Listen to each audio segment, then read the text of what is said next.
Hey kids, it's Defender for Colecovision from Atari from space year 1983 when Atari still had their own video computer system and their own super system on the market. Blasphemy! Not really blasphemy, that was a common thing for the... yeah. Defender is the classic arcade game where the goal is to defend the humans down below from the alien invaders up above. This is done primarily by killing said invaders with your powerful laser beams, or you could use your smart bombs to clear the screen. Sometimes invaders will pluck humans from the ground and you have to stop them from reaching the top, or else the humans will be turned into relentless mutants. And if all humans on the planet are gone, either captured or killed by your itchy trigger finger, the planet explodes and you're left to fend off against mutants for the rest of your life. Because that's what happens when you're such a shitty defender. You have two options, one-player game and two-player game. Two-player game taking turns, of course. No skill setting. Sad face.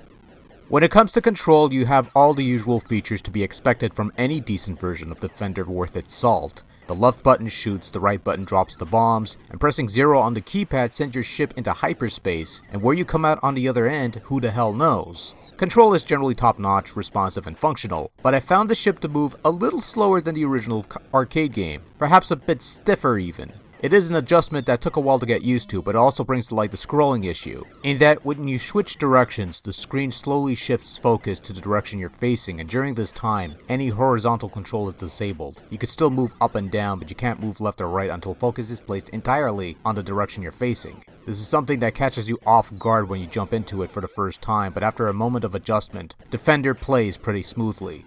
Perhaps a touch slower than the arcade original, which might make the game a tad easier than usual, in which case a difficulty select would have been appreciated for those wanting a little more bite. But otherwise, it's familiar Defender gameplay done well, and it works the way it's supposed to. The first time I popped Defender into Colecovision and started the game up, I almost had to do a double take because this looks amazing. In terms of recreating the arcade graphics and the general layout of the screen, Defender looks almost spot on, sporting some clean looking mountains and sprites. This is almost NES in quality, although there are the usual Colecovision quirks that remind you that this is a Colecovision game.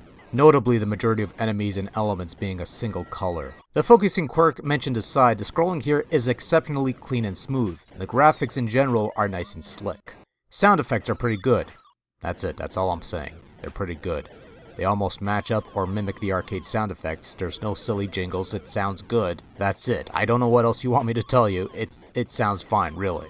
There's not much else for me to say about this, so I'll keep this short and sweet. Colecovision owners were graced with a solid conversion of Defender. Even though the game feels a touch slower than its original arcade source and lacks any semblance of skill settings, the rest of the game's details are almost spot on in terms of gameplay, look, and feel. Fans of the classic Defender game will find a sufficiently polished conversion on the Colecovision, and it's certainly a far more faithful conversion compared to the flawed iteration that graced the Atari 2600. All in all, Defender is done well and worthy of a place in any Colecovision collection.